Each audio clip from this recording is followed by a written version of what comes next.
What's up, YouTube? I'm John from J&J Auto Wrecking, and I'd like to welcome you guys to our first build series, Project 185. Now, we've rebuilt dozens of cars around here on our free time, but nobody's ever just picked up a camera and documented the experience. As you guys are about to find out, the car I picked is going to make this exponentially harder, but hey, we love a challenge. Make sure you guys like, comment, and subscribe so you can follow along as we make a ton of terrible financial decisions.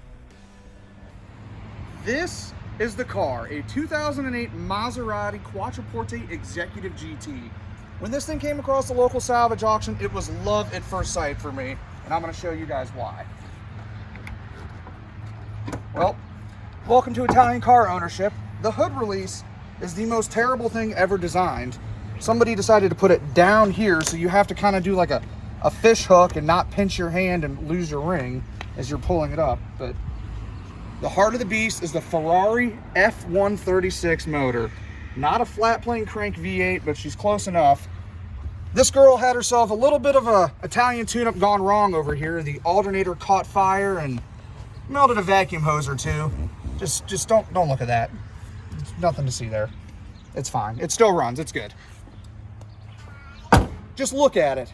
Absolutely beautiful. Body by Pininfarina, drivetrain by Ferrari, transmission by ZF. This car is the best of the best for under $5,000.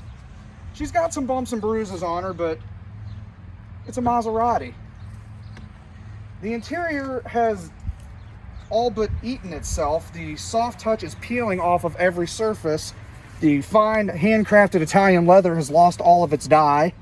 The knobs have come and gone. The steering wheel kind of has a Joker face looking up at you. It's very awkward, but she is powered by Ferrari. All of these things are fixable. It just takes money and ambition. I'm going to show you guys the best part of this, though. She still runs.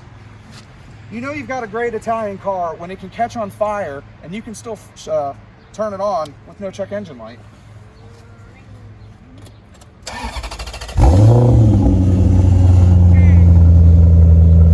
It's like nothing ever happened. This is a perfect example of a car if you don't need an alternator.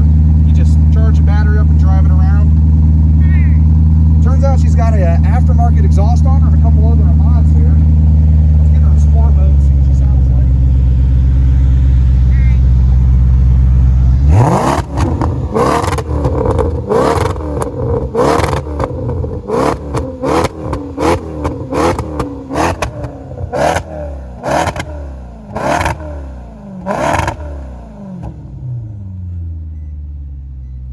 You just can't beat this thing for under $5,000. I challenge you to find a better car for this kind of money. Now, she's a little bit dilapidated, but we're going to save her with some salvage parts. I think we can have a running and driving four-door Ferrari for under $10,000 that I bet you gets more attention than anything else at a Cars and Coffee. Step one of this build is going to be cleaning this thing up and seeing what we actually have underneath. She came with a healthy layer of auction dust, along with previous owner's junk in the trunk, some other wrecked car parts, and a bunch of just random stuff that IA decided to load this thing up with. But let's go ahead and get this thing washed up and tear it down.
Here we had to break for lunch, so there was a little bit of soap dried on her. Gave her one more quick wash. The kids joined me. No, we're not washing anymore, sweetheart. Put it down.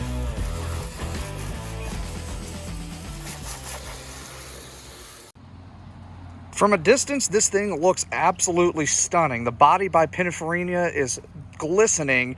It does have a fresh coat of wax on it. It did shine up very well, but a lot of damage was hidden by that dirt.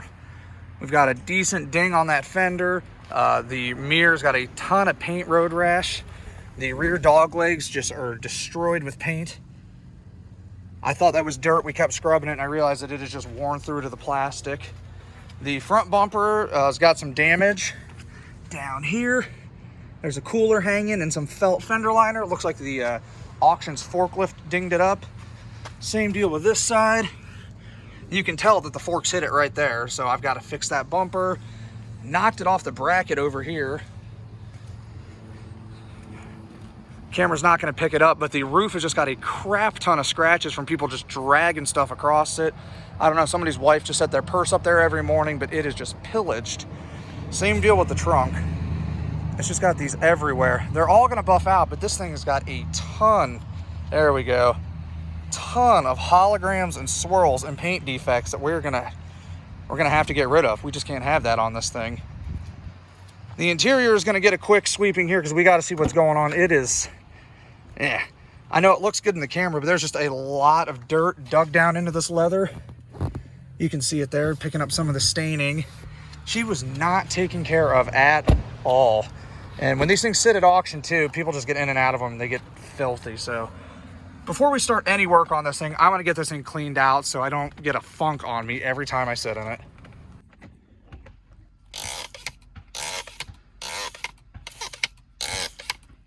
We got the inside of the Maserati looking great. This soft touch is still peeling absolutely everywhere, but a lot of the funk cleaned out of this thing.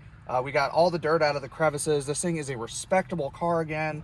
I'm not embarrassed to go down the road in it. It smells decent, but it's just a lot of wear and tear on this thing.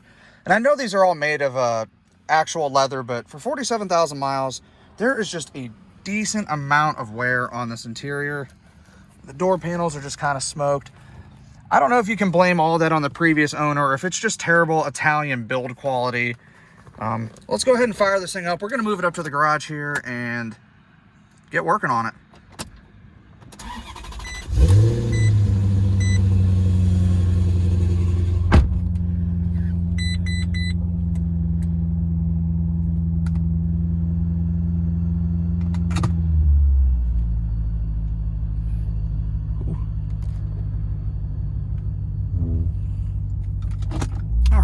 This is where we are going to work on it. Let's check this thing out. I've not spent much time in here, just kind of acquired it and moved it around. I don't have the code. It's at work, but I didn't bring it. Check out this climate control. Let's see if the air still works. Auto, full auto. It's yelling. How does this work?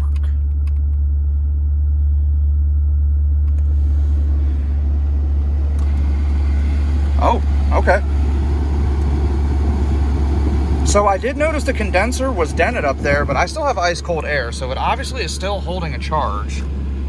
There we go, we get all the vents working. Yeah, that air is nice and cold, so we still have a charge in the AC system.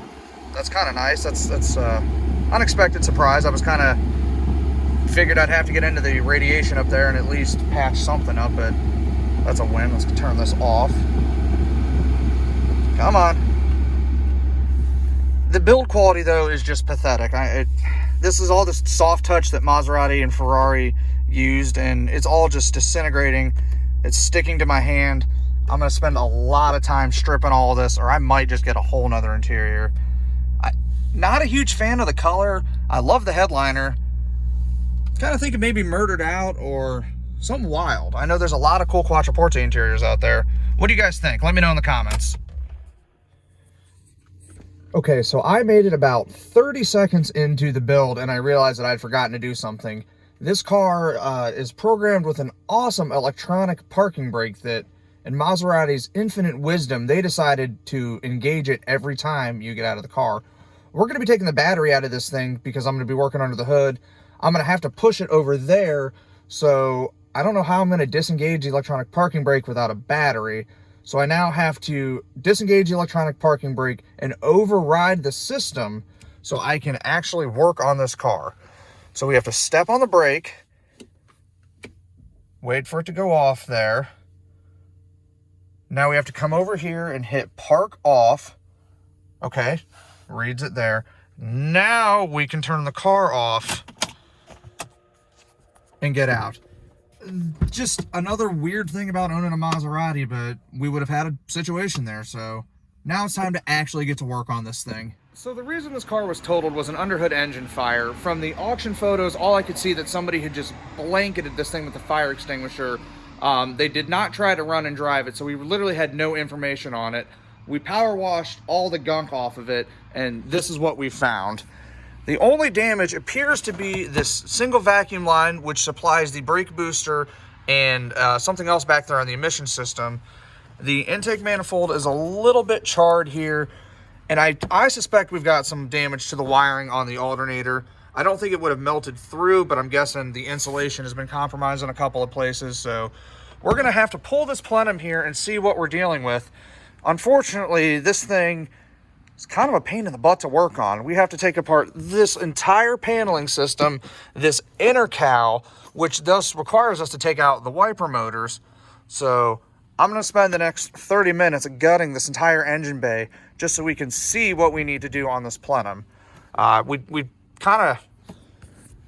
cheated and went online and found some stuff, but not a ton of information on this job. A lot of guys say it's just time consuming. It's not really difficult. So I'm not made of money. I can't pay anybody to do this. So let's just see if we can get it done.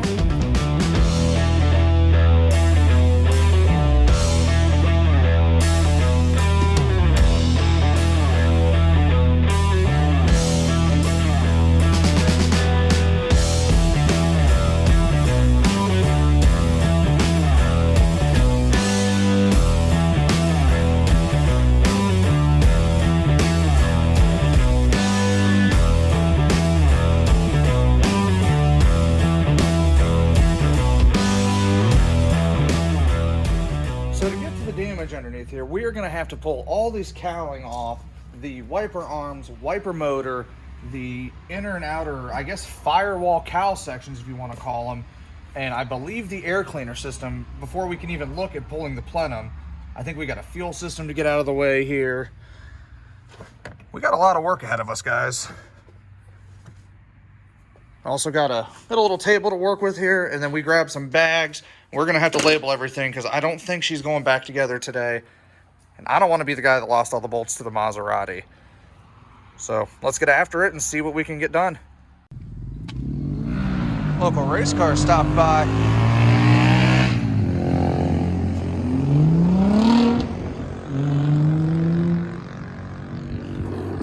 Well, that was cool.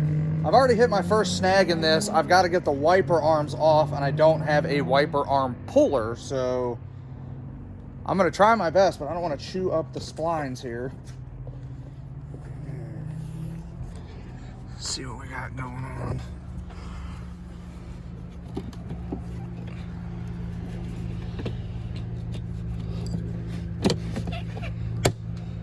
Yeah, this is already...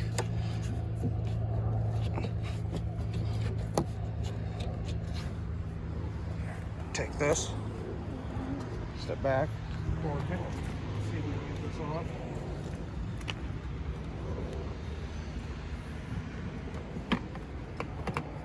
Stop moving around so much.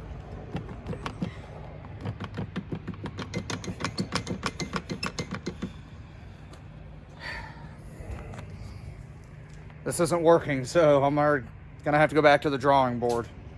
Stay tuned.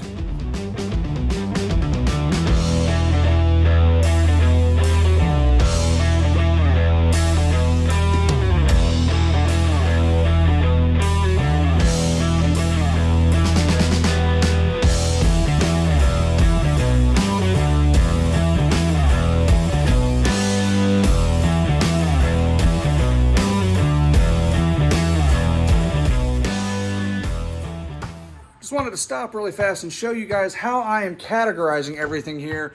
there's a good chance this car is not going to be going back together for 2 or 3 weeks, and I don't want to lose any of the bolts, so I've got everything bagged and labeled.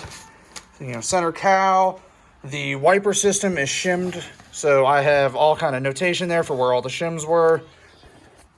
Hopefully when we put this thing back together, it doesn't give us a fight. That was kind of my main concern with working on this car, is taking it apart and forgetting where everything went. You can't really just grab a service manual for this thing online, so I'm going to do my best to make sure I don't lose any of the fasteners and keep this project as easy as possible.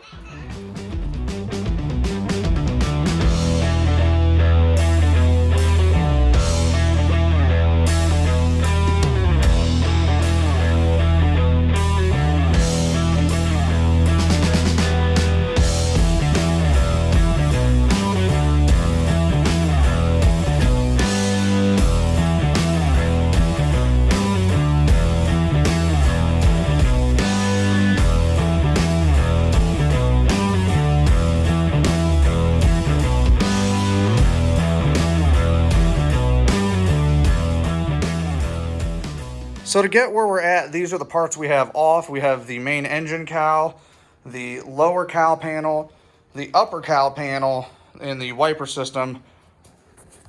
Not as bad as I thought it was, just really more intimidating because the stuff is bulky, but maybe 20, 25 minutes in it so far.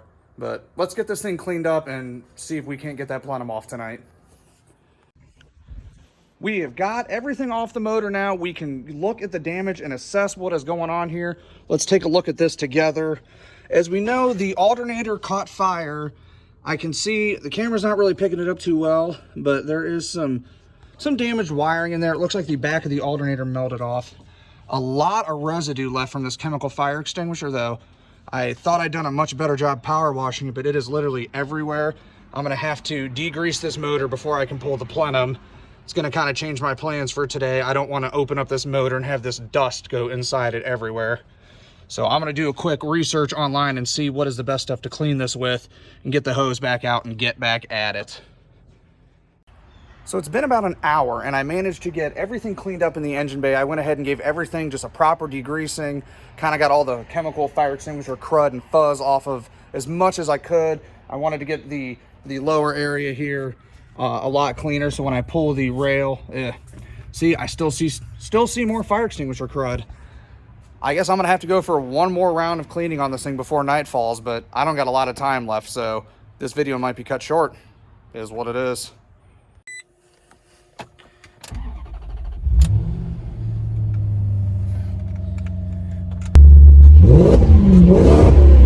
Well, we got the Maserati all cleaned up.